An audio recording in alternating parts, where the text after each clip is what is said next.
I was in Chapel Hill, Texas yesterday making a video about something totally unrelated. And after I did that, I decided I would go get a geocache and maybe make a video about that. And while I was over getting that geocache, I found something very interesting that I thought is worth sharing. Check it out. I think you might like this one.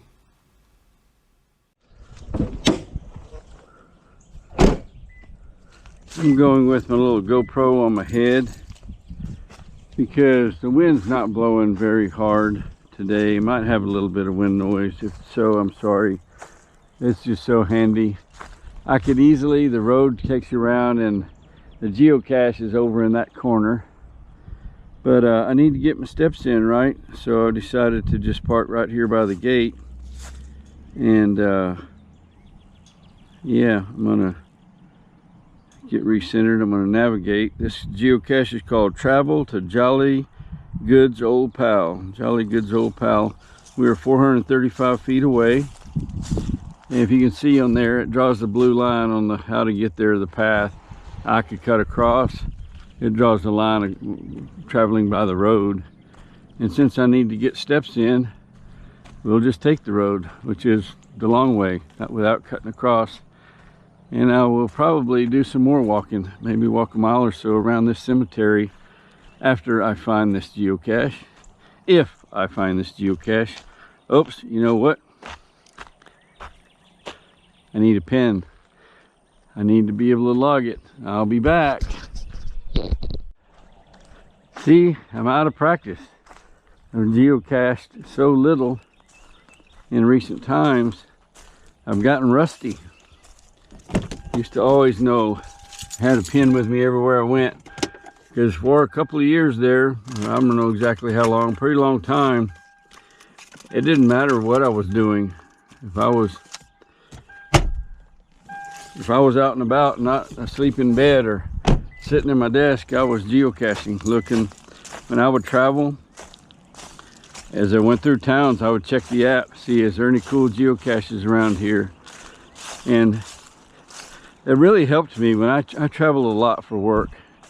I used to drive to New Mexico often, to Oklahoma, to Alabama, to Colorado, and along the way I would stop, say I would look ahead an hour or an hour and a half travel time in front of me and choose a geocache, and that would be my stop where I would take a break, stretch my legs, you know, get out and walk a little bit. Helps keep you alert when you're driving. Not good to drive several hours without stopping and getting out and moving around. So, and a lot of times they were out in the woods, so instead of using the restroom at a convenience store, I would go natural out in the woods, right? So, and there's nothing wrong with that. I hope you can say that on YouTube. It's silly how finicky they can be about certain things. I'm pretty sure that's allowed though. Maybe not. Oh, look. Oh, you gotta be kidding.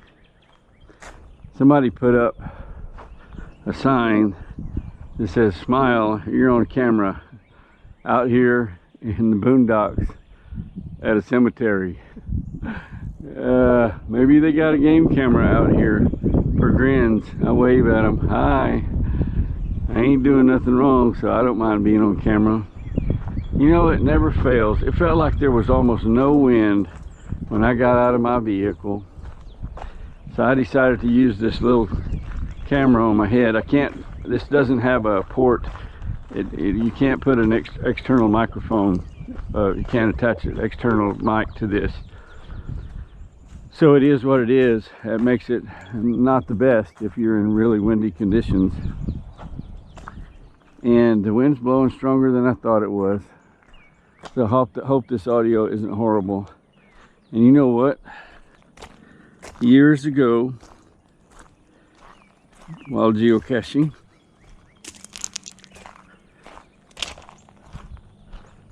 I got a geocache at the location that this one's going to be at. And what has happened, obviously, because I got it, it would show up as a smiley face on the app if it was that same one that was still there. So that one went away. It was lost or muggled, meaning destroyed by someone.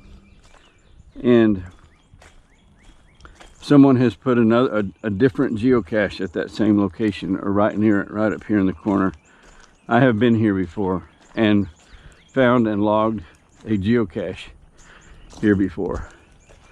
But that's okay. It's a pretty cool place to come and getting some steps in, and hopefully gonna find a geocache. We're getting pretty close. Show to be, it's gonna jump around a little bit because we're under a tree canopy. Show to be 40 feet away right now, but I think we're probably closer than that. 38 feet. I found it. So let me get down here. Not a really difficult find. That's right there. Here's our geocache, and there's our log sheet, and there's some bric-a-brac in there, a little swag, blessed, little tags that say blessed. There's a sticker in there. I'm not going to empty that stuff out. So I'm going to take this log sheet. It was found on 3/26/25 by the Boliak family, and I don't know what today is. Siri, what's today? It's Saturday, March 29th, 2025. 3/29/25 BSF, and that stands for Blue Stars Forever. It's a Dallas Cowboy reference. Install the health app. The Cowboys were beaten by the Commanders on January 5th, 2025. Isn't that special? Siri, hey Siri, shut up. Football season's over. I don't need to hear that. I'm sad enough as it is. Cowboys are have not been on a great path. Okay, so now that I've logged that, I'm going to click on it here and click I found it, and I'm going to write a note. Actually, I'm going to speak a note. I'm going to hit my little microphone here. This is the second geocache I have found at this same location, period.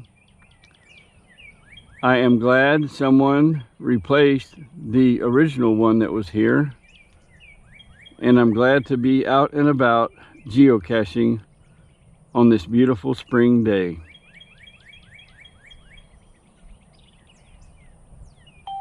Okay, microphone off. So now I can just hit post, and that is 1,941 total finds for me. Yep, and see it, oh, just a miss. It turned into a smiley face now. And look, there's another geocache in Chapel Hill called Sun King, and that is at, I think that's at the Burger King / convenience store. Might get that one on the way out. Well, I'm gonna go do some walking here, and I'm not sure when I'll end. I'll do it in editing. I'm just gonna let my camera roll in case something interesting happens that I decide I want to include in this video. This is a beautiful cemetery. Oh, look at that. Look at that. I do believe that is the United States Marine Corps flag flying at that grave site. Let's go see. Vibe. So this flag needs to be, I don't know the rules about a flag representing a branch of the service, like, you know, like there is for the flag of the United States or even the Texas flag. I know one thing, the sock monkey would not approve of that. The flag he would love, and the memorial stone he would like, but the condition of this, not so much.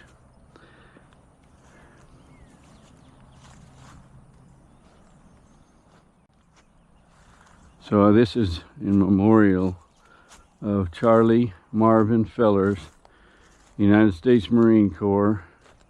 He was born March 21st, 1937. Passed away February 25th, 2018. It says Semper Fi. See what else it says down there. It says Semper Fi, hoorah. Very nice. Force Recon, United States Marines. United States Marine coins, 2 of them. Apparently he was very proud to be a United States Marine, and his family was very proud of that. And that's a good thing. I like it. Someday I will be 6 feet under. And that used to worry me. When I was younger, I guess you could say I was scared of dying. Man, I don't want to die. I don't want to get old. And somehow, over the last few years, with the health issues I've dealt with and thinking about that sort of thing, I'm pretty much at peace with it. I'm happy, making the most of every day that I have left on earth. But I don't want my kids to be sad when I'm gone. I want them to know that I enjoyed life. I accept all the decisions I made, both good and bad, and there were plenty of bad ones. But I have come to realize that regret doesn't get you anywhere. Forgiveness is a wonderful thing. Regret will eat you alive. So don't regret. Just forgive yourself and ask God to forgive you for anything that you've done that would offend God or humanity, that was sinful, and move on. We're not perfect. None of us are.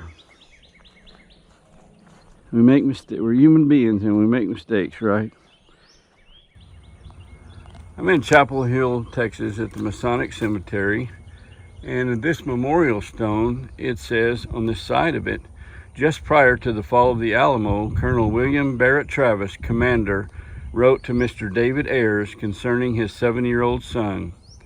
The Alamo, March 5th, 1836. Mr. David Ayers. Mr. Ayers, take care of my little boy. If the country should be saved, I may make him a splendid fortune. But if the country should be lost and I should perish, he will have nothing but the proud recollection that he is the son of a man who died fighting for his country. Colonel William B. Travis. Colonel William Barrett Travis. And then he signed it. And on the other side, it says, in response to the plea of our brother, Colonel William Barrett Travis, from the Grand Lodge of Texas, AF and AM, December 15th, 1998, Colonel William Barrett Travis, the Alamo. Honorable Sir and Brother, we, the Masons of Texas, honor your wishes, and we will take care of your little boy. MWWM Mike Gower. William Mike Gower, Grand Master. So I'm not sure what's happening here. 1998, I wonder if that's a misprint or maybe this was added later after they, let's see. In memory of our brother, Colonel William B. Travis, commander of the Alamo, 1809 to 1836, by the Masons of Texas, dedicated this first day of October, AL 6000. Yeah, I might have to do a little research to find out exactly what that means, these dates, how this all laid out. But this is the gravesite of Charles Edward Travis, born August 9th, 1829, died December 8th, 1860, and he is the son of Colonel William B. Travis. So obviously he lived quite a few years, well, let's see, 31 years. So from 7 years old when his father died, he lived another, 24 years. And the Masons have kept their promise all the way to the end and having a memorial here to honor him. There's his actual headstone. It's by this memoriam here. So that's pretty cool history right here in Chapel Hill, Texas. Yep. After reading that inscription on that memorial, I became curious, naturally. What happened to that 7-year-old boy? Did they care for him? How did it turn out? So I went and looked it up, and this is what I found. This is from the Texas State Historical Association, and I'm going to read it. It's the best way I can relate it. I can't memorize all of this and repeat it back on the video, so bear with me. I think it's pretty interesting, though. Charles Edward Travis, 1829 to 1860. Texas Ranger, United States Army officer, and son of Rosanna and William Barrett Travis, was born in Alabama in 1829. After his father's death at the Alamo, young Charles lived in New Orleans with his mother and stepfather, Dr. Samuel B. Cloud, but upon their deaths in 1848 moved to Brenham to live with his sister, Mrs. John Grissett. After becoming a member of the Texas Bar, he was elected to the legislature to represent Caldwell and Hays counties in 1853 to 1854.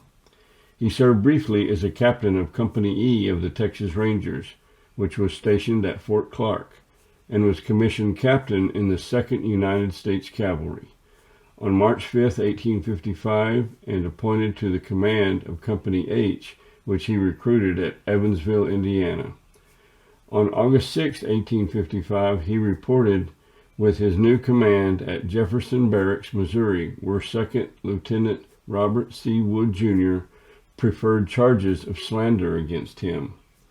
On the march to Texas, charges of cheating at cards and unauthorized absence from camp were brought against him. Eliza G. Johnston remarked in her diary that Travis was a mean fellow. No one respects or believes a word he says. And on December 10, 1855, Colonel Albert Sidney Johnson relieved him of command and placed him under arrest in quarters. To a formal charge of conduct unbecoming an officer and a gentleman, Travis pleaded not guilty. He retained H.M. Lewis as his counsel. As an attorney himself, however, Travis mainly handled his own defense. Captain Eugene E. McLean of the Quartermaster Department was appointed judge advocate, and Lieutenant Colonel Henry Bainbridge of the 1st Infantry served as president. The court-martial, which convened on March 5, 1856, at Fort Mason, proved one of the most sensational in Texas history, with Colonel Johnston and many of Travis's fellow officers testifying against him. After almost a month of testimony and deliberation, Travis was found guilty of all 3 charges on April 11th and was dismissed from service on May 1, 1856.